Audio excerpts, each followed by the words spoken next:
Welcome to Spartan Theology. So today's video we're going to be talking about the authorship of Isaiah. And the authorship of Isaiah in academia is a very complicated topic, but in, your non-academic, just kind of everyday Christians that go to church, the view is typically going to be that the entire book was written by the prophet Isaiah in about the 8th century BC. But in scholarship, this view is basically it's fringe. It's really not treated seriously except by your extreme fundamentalist Christians. But so the view that is held in academia is going to be more of what they'll hold to sort of different parts of Isaiah. There's first, second, third. Isaiah is the typical way they break it up, and this is due to style and the actual content. But what I got to share today is a clip from an AMA that Dr. Josh Bowen and Dr. Kipp Davis did on T-Jump's Discord, where I got to ask a question about this. So I just kind of just asked Dr. Kipp if he could, just kind of go over the reasons why he holds to the date he does and what you'll hear in the question. So he goes over it. It's fairly short and succinct, but I just wanted to kind of take it and put it on my channel because I thought he did a really good job of kind of summing it up with the reasons. And I'll pop in a couple times to make some more comments, but I'm mainly just going to let the clip play. I think he's been involved in this. Kipp, I'm going to let you field it because you're the one that's been engaging. You're welcome. Okay. The authorship of Isaiah. The scholarly consensus, the standard theory right now, and as far as I know, this is even less controversial among evangelical scholars than things like the authorship and dating of the book of Daniel. As far as I know, the vast majority of scholars accept that Isaiah is a composite work, and the common divisions within the text. I mean, basically, what we're talking about is the first part, which comprises chapters 1 through 39, were written at some point in the 8th, 7th century, and consist mostly of like genuine material that was written by Isaiah ben Amoz, who was, as far as we know, maybe a court prophet or a priest in the temple in Jerusalem during the reigns of Uzziah, Hezekiah, Ahaz. I think, was there another king there, Josh?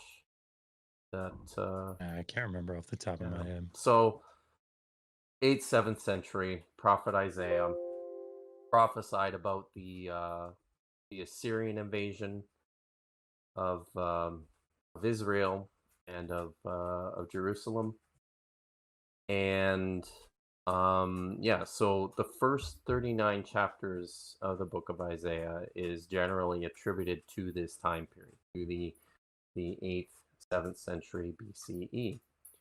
And then there is an obvious shift in the literary style and in the content of the prophecies,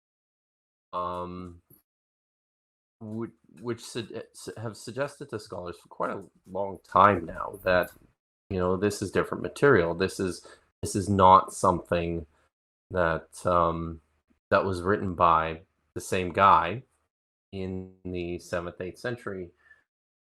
And this material appears in chapters 40 through 54, I think, and is generally called Deutero or Second Isaiah, and set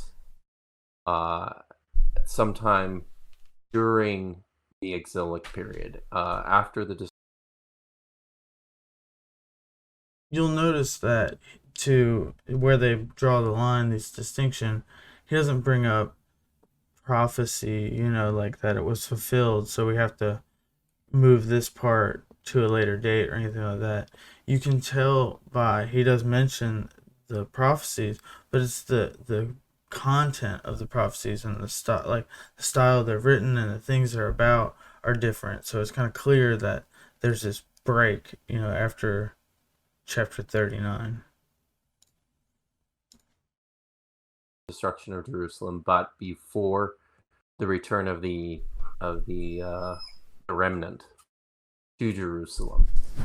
And like I said, there's literary clues, there's syntactical clues, there's temporal clues within this part of the book itself that suggests that we're dealing with an anonymous collection of poems and oracles from this time period. And then in chapters 55 through 60, identified as Trito Isaiah or Third Isaiah, is set in the return period after the exile, once all the once the remnant of Jews has returned to Jerusalem. Another anonymous prophet or writer or poet is delivering these oracles that eventually get written down. And the way that scholars tend to see the whole book is very, very similar to how they see other composite books like the 12 minor prophets in the Hebrew Bible. And see, this is a really big point that I learned. Like, I didn't know this that he's about to get into, but yeah, this is a big reason why I wanted to share this as well. He really explains, why there's the break between first and second Isaiah first, but then this part where he gets into, the way the books are put together in like more earlier manuscripts, how we would think the originals were, is really, really interesting. They're separated as individual books in our English Bibles, but in the Hebrew Bible, traditionally... Not again.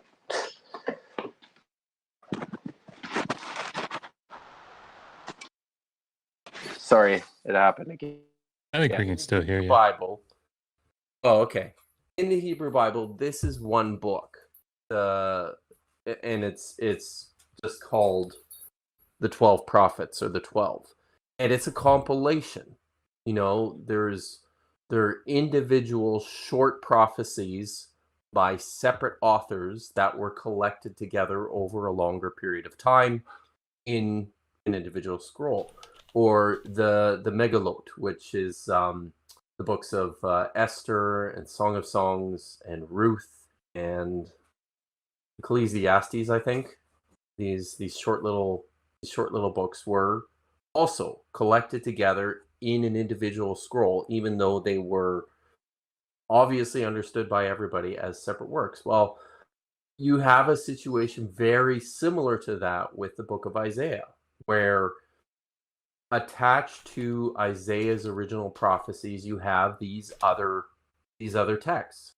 I think from the very beginning, it was never thought that this was stuff that Isaiah said, that scribes originally just kind of put this stuff together thematically, with the expectation and the understanding that these are separate individual works. And we actually have some manuscript evidence which illustrates this too from the Dead Sea Scrolls.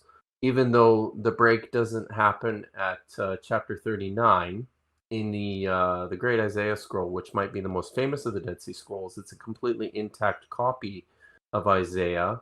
There's a very clear break that divides the two halves of the scroll at the end of chapter 33, just at the beginning of chapter 34. And then in chapters 35 through 39, which is a section, like an historical section, there's marginal notations which set that off from the rest of the text. And then you have other manuscripts from the Dead Sea Scrolls. There's another copy of Isaiah from Qumran where you see similar divisions actually there's a division between chapter 39 and chapter 40, where there's like a complete line separation that clearly divides these things. So we have some sense that, for a very long period of time, these things were just collected together, even though they were written by separate individuals. And over time, because Isaiah's was the only name that was at the beginning of the whole collection, the entire collection eventually ended up getting attributed to him. I'm sorry, that was a very, very long answer, but thank you. So, if you made it to the end, I really appreciate you watching this. I'm definitely trying to get more content out on the channel, so be on the lookout for that. And if you haven't, please like the video, subscribe to the channel, and there will be more from Spartan Theology.